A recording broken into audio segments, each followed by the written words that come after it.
Another blowout.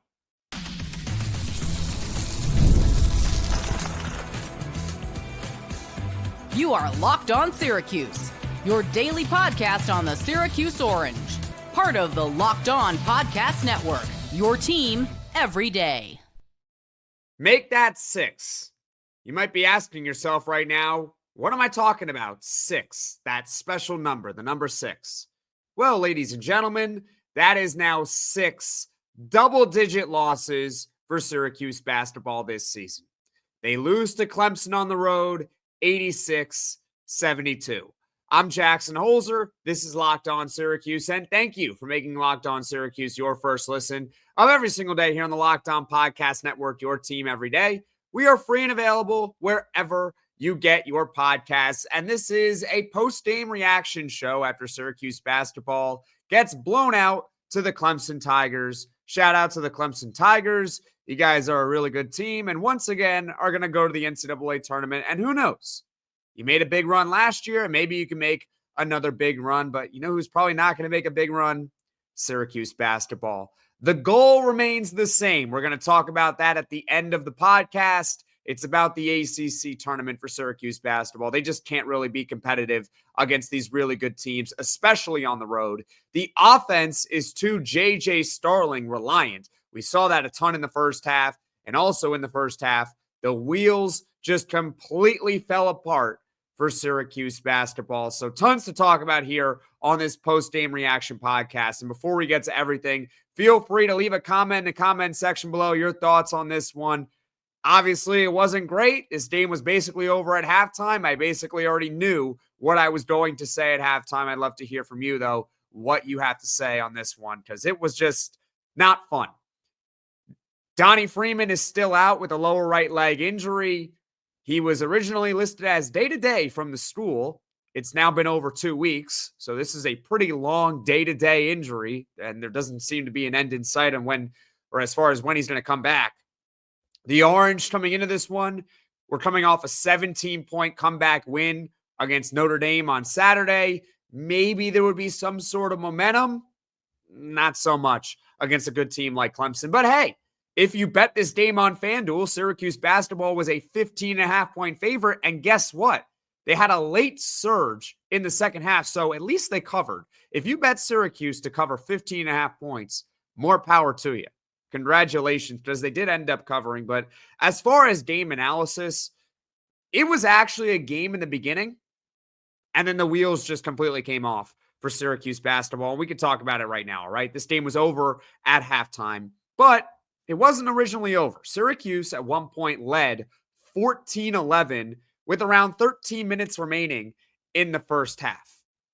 But then by the end of the first half, it's 48-29 Clemson.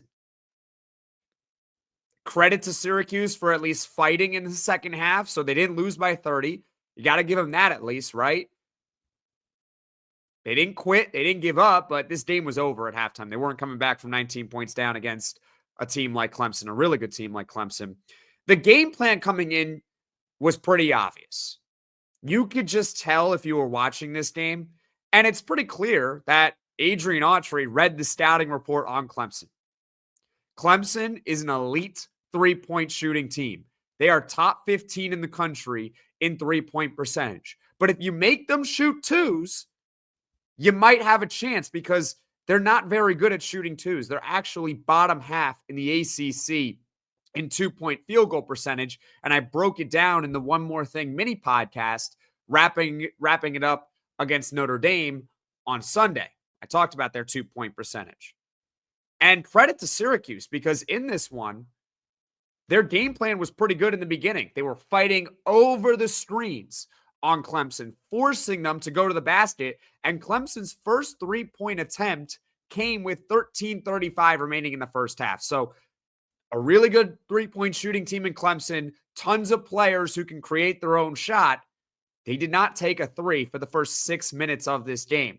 So Syracuse's defense, I know it's hard to believe, but they actually started out fast. But then Clemson just woke up. They realized they're really good, and Syracuse is just, let's face it, they're not really good. That's just how it is. I can't keep having a hissy fit at the end of every single loss. This is more or less turning into a therapy session at this point, sometimes with these games. I think the moment I realized that this just wasn't a fair fight and that the Orange just were not going to have a chance in this one was around 6 minutes and 14 seconds left in the first half. Okay. There was a specific basket that was made by Chase Hunter, who he's incredible. I mean, the broadcast was saying that he might become the first ACC player since Tyree Irving to go 50, 40, 90. For those that don't know what 50, 40, 90 means, it means 50% from the field, 40% from the three-point line, and 90% from the free throw line. He is elite, and in this one, he finished 23 points, 7 of 13 from the field, 4 of 7 3-point, 5 of 6 from the free throw line. He played 35 minutes. He was spectacular for Clemson. And this specific basket, with around 6 minutes left in the first half, I thought, that's it. I threw my hands up in the air, and I knew the Orange just had no chance. So I think it was J.J. Starling that was defending Chase Hunter in this sequence. And as the game plan showed, there was a pick. J.J. Starling fought over the screen, and it forced Chase Hunter to go to the basket. He goes to the basket, and Eddie Lampkin is right there with the help defense. He's in perfect position. It looks like Chase Hunter's either going to have to take a really contested layup or he's going to have to kick it out, which is exactly what you want. But Hunter chose door number 3, which was a late step through on Eddie Lampkin, and he makes a reverse layup. He made it look a lot easier than what it actually is to step through a 6'11 center. I know Eddie Lampkin's not a great rim protector, but he just stepped right through him with that elite layup. And that was that. I knew at that point Syracuse had no chance. That guy is just too good. They can't stop him. And in the first half, he was much better than what his final total actually indicated. Chase Hunter had 18 points in the first half, 7 of 9 from the field, and 4 of 5 from 3-point. Absolutely spectacular. And the points in the paint for Clemson, I mean, shout out to them, because Syracuse was making Clemson in the beginning beat them in the paint, not beat them with 3-pointers. Well, Clemson had 26 points in the paint in the first half. And then they got hot from deep. And there was just nothing the Orange could do. Absolutely nothing they could do. Clemson was allowed to do whatever it wanted. It was just too good. They're just too good. That's how it is. They tried in the first half with a game plan. They tried mixing in zone at the end of the first half. It didn't work. Give credit to Syracuse. They fought in the second half, but it just didn't matter. And the Orange lose 86-72. Now, there's one player that I really didn't mention in this first segment of the post-game podcast. I didn't really talk about Syracuse's offense, if you notice. And that's because we're going to talk about it coming up, all right? We're going to talk about J.J. Starling. He got off to an elite start, but obviously the elite start didn't matter, right? Because they were getting blown out at halftime. So coming up, this offense is just way too J.J. Starling reliant. That's next on Locked On Syracuse. This message is brought to you by Prizepicks, the place to get real money sports action. With over 10 million members and billions in winnings, Prizepicks has changed the game in daily fantasy sports. Whether it's the playoffs or regular season, Prizepicks has made it easier than ever to win big while enjoying all the football action. Now it's playoff time, and there's no better way to get in on the action than with Prizepicks. And here's how it works. You simply pick more or less on at least 2 players, and if your picks hit, you could win up to 1,000 times your cash. Yes, that's right. 1,000 times your money just by making a few simple picks. It's fun to predict and easy to play. Plus, with Prizepicks Flex Play, you can still double your money even if one of your picks doesn't hit. And with the app, you get your winnings fast, sometimes in as little as 15 minutes. Ready to run your game this football season? Download the app today and use code LOCKEDONCollege to get $50 instantly after you play your first $5 lineup. That's right, $50 just for playing. Don't wait. Take your game to the next level with Prizepicks. Prizepicks, run your game. Thank you for making Locked On Syracuse your first listen of every single day here on the Locked On Podcast Network. We're free and available wherever you get your podcasts. I'm Jackson Holzer. The Orange lose to Clemson on the road, 86-72. They actually had a lead 14-11 in the first half. It looked like they were kind of clicking on at least on defense, but the offense throughout the entirety of the first half was not very good. And this is what we're going to talk about now, okay? This offense is just way too J.J. Starling reliant. They really are, particularly against the good to really good teams. They are just too dependent on J.J. Starling. In the first half, J.J. Starling was spectacular. He was a dynamo. He was arguably the best player on the floor, and that includes Chase Hunter. He was amazing. He had 17 points. He was 7 of 9 from the field, 3 of 4 from three-point. He was hitting his three-point shot. He was hot. And yet, at halftime, the Orange are trailing by 19 points. How is that even possible? When your best player has got it going, you're still losing by 19 points. Now, I understand that the defense was not good. They let up 48, right? The defense stunk in the first half once Clemson got going. But the offense only put up 29 points in the first half, despite J.J. Starling having 17. Imagine if J.J. Starling was just a little bit cold. They might not have even broken 20 points in the first half. That's how bad it was. Everyone else on the entire team combined for just 12 points. Eddie Lampkin was second on the team in the first half in scoring with only 4 points himself. And the Orange went nearly the final 5 minutes of the first half without scoring. And from the start, I could just tell, I don't know if you got the same feeling as I did, but I could just tell that the offense was stale, even with J.J. Starling going, because he is the number one option. I get that, but it seemed like he was the only one on Syracuse that could really create his own shot. They tried going to Eddie Lampkin in the first half a little bit in the post. Most of the time it didn't work, but there was one instance where it did. But outside of that, outside of his and one that he had in the first half that actually made it 14-11, didn't hit the free throw, it felt like nobody else could create their own shot. And Syracuse's ball movement was also really interesting. Kind of bland. Bland, really. That's the word that's coming to mind. I mean, you can comment right now the word that comes to mind when you're watching the Syracuse offense, particularly in that first half against Clemson. They're just swinging the ball around the three-point line. There's not a lot of ball movement. They're all standing around. Nobody's driving towards the basket. Hello, drive towards the basket. They only had 6 points in the paint in the first half. That's just not good enough. It's not. And I know they had a high field goal percentage, but you can thank J.J. Starling for that high field goal percentage. I think they shot 50% in the first half. And to further my point on this, the Orange had 3 shot clock violations in the first half. 3 of them. Nobody's creating their own shot. The off-ball movement is just non-existent. When they are running around, it's at the top of the key. There's just not much going. This offense is just very stale. And when you look at the numbers in the first half, because that's really what it boils down to. It's the first half of this game. The second half, I get that they fought back a little bit towards the end and ended up getting a backdoor cover, but it was never close. All right. First half scoring. Your starters, Lucas Taylor and Elijah Moore were scoreless, and Jair Davis has 3 points. You cannot have 3 players in your starting lineup combined for 3 points in the first half. It just can't happen. Kyle Cuff only had 3 points. Chris Bell only had 2 points. I mean, it's just not good enough. You're not going to get it done even with your best player on his game. And when you think about the offense, this is where they miss Donnie Freeman the most. Does Syracuse win this game with Donnie Freeman? No, they don't.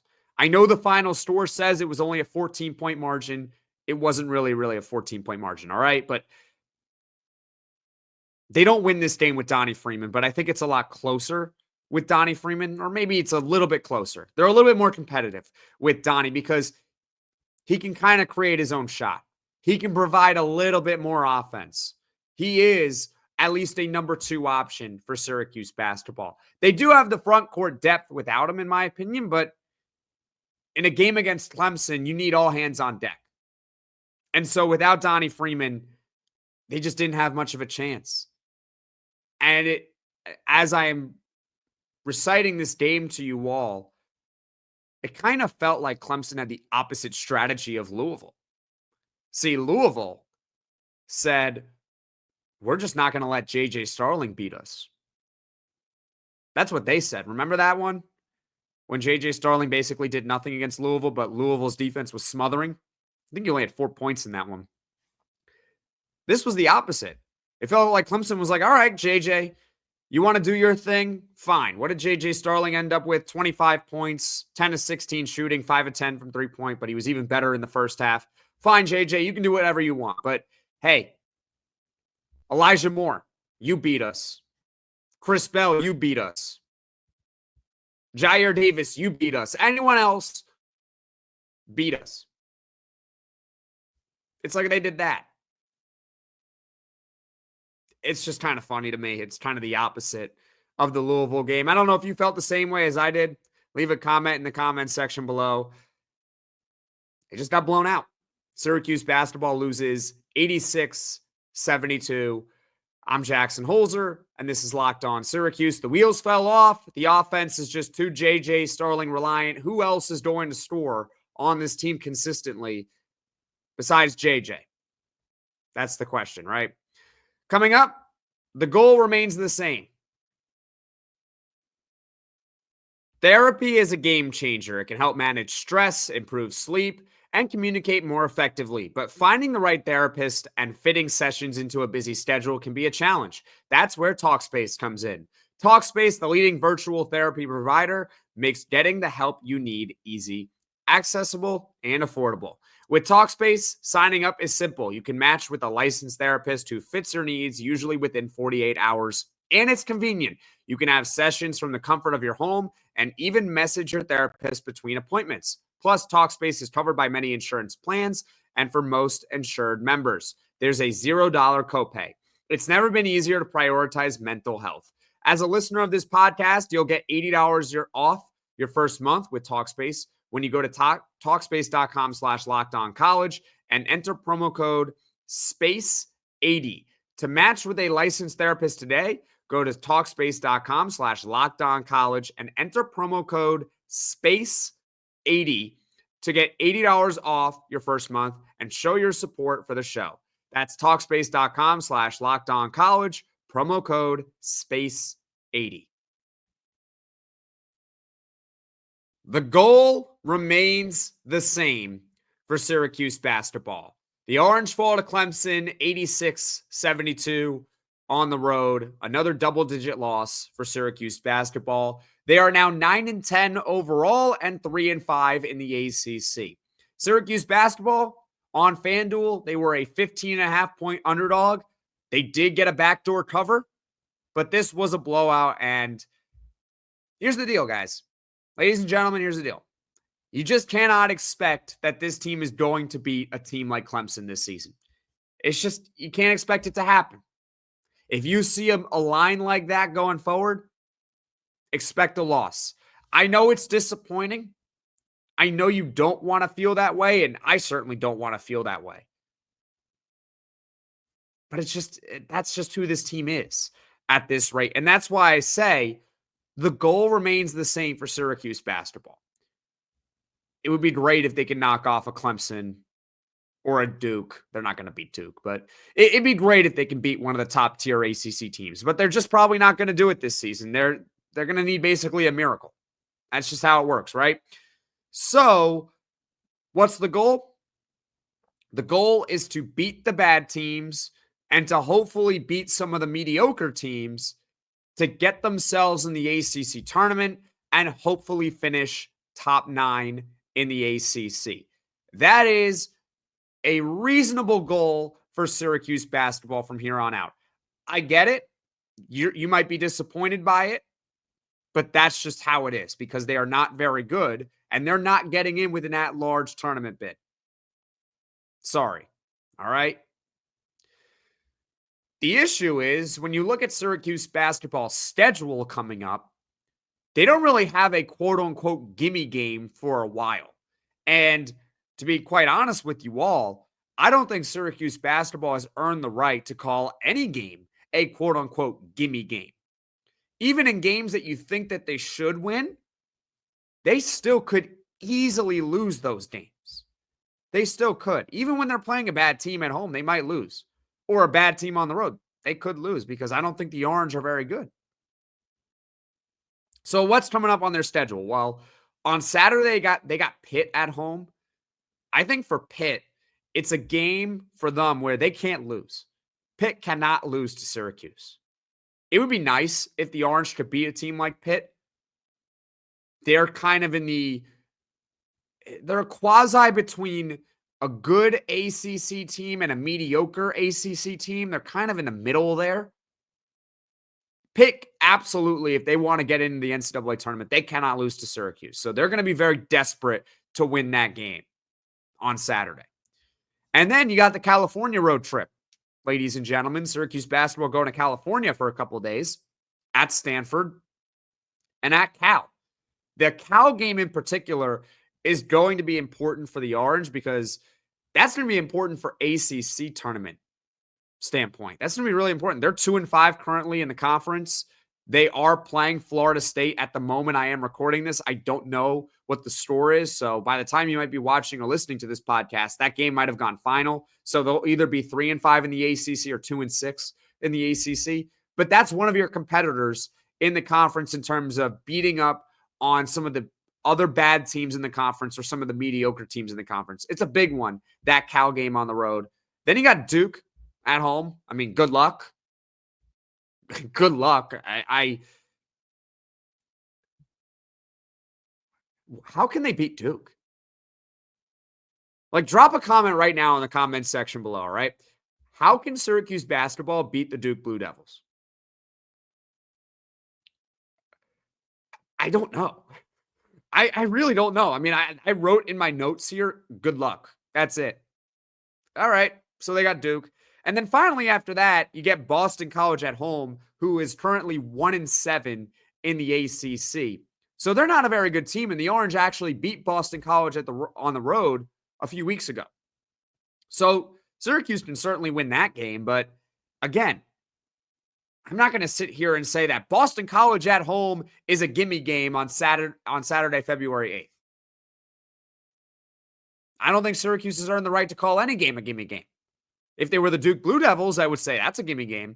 If we were the Clemson Tigers and the roles were reversed, I would say, hey, Syracuse at home on a Wednesday night, yeah, that's probably a win. But for us, should they beat Boston College at home? They probably should. In fact, Syracuse might be favored in that game on February 8th. But they got to win that one. There's no guarantee, and there's no guarantee they will, but they are 1-7 in the ACC. I wish that Syracuse basketball could compete against these really good teams, but I am at the point now where I myself cannot cry or scream or be mad or talk about firing Adrian Autry anymore after these games because I just don't expect them to do anything in those games. And it's sad. It really is sad. So the goal remains the same. Beat the bad teams, hopefully beat some of the mediocre teams to put themselves hopefully in the ACC tournament. But not only that, in the best position to pray and make a miracle run in the ACC tournament, which has been done before. I mean, we saw NC State last year do it. I'm not saying Syracuse is going to do it, but it has been done. I mean, Georgetown, the last time they made the tournament, made a miracle run in the Big East tournament in 2021. You remember that? They were under 500 in the regular season, and they went on some ridiculous run in the conference tournament and made it. They didn't end up capping it off like NC State and go to the Final Four. They lost in the round of 64, but it can be done. We see it basically every year. A team comes out of nowhere. And this is not pro sports where you want to lose to tank for a number one pick, right? We're not the Brooklyn Nets trying to fail for flag. So we might as well try to win against these bad teams and these mediocre teams and put ourselves in the best position to make a run in the ACC tournament. That's where it is right now. Syracuse basketball loses 86-72 against Clemson. We talked about a lot. The wheels fell off in the first half. The offense too, J.J. Starling reliant, and the goal remains the same for Syracuse basketball.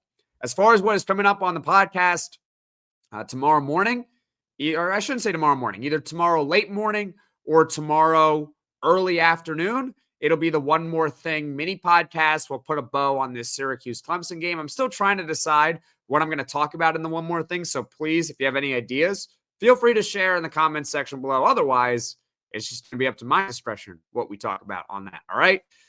And then also, I should point out, ACC squad coming out at 5 p.m. Eastern tomorrow. All right. So stay tuned for that. Thank you for making Locked On ACC your first listen today. And for your second listen, you can check out the Locked On ACC podcast. I will be hosting with Kenton Gibbs tomorrow, and we're going to keep it real and bring you the truth about where your favorite ACC team stands within the conference. We are going to talk a little bit of basketball on that show, and Syracuse basketball. Yeah, sorry, guys. I'm going to have to take off my orange hat, my orange glasses, be objective about where they stand in the conference. Yeah, but you can check that out tomorrow. Yeah, and you can find Locked On ACC on YouTube or wherever you get your podcasts. Folks, thank you all so much for watching. Thank you all so much for listening. If you like this podcast, hit that like button. If you really like the podcast, be sure to hit subscribe, tell all your friends, and I will see you all tomorrow morning or early afternoon. One More Thing, Syracuse and Clemson.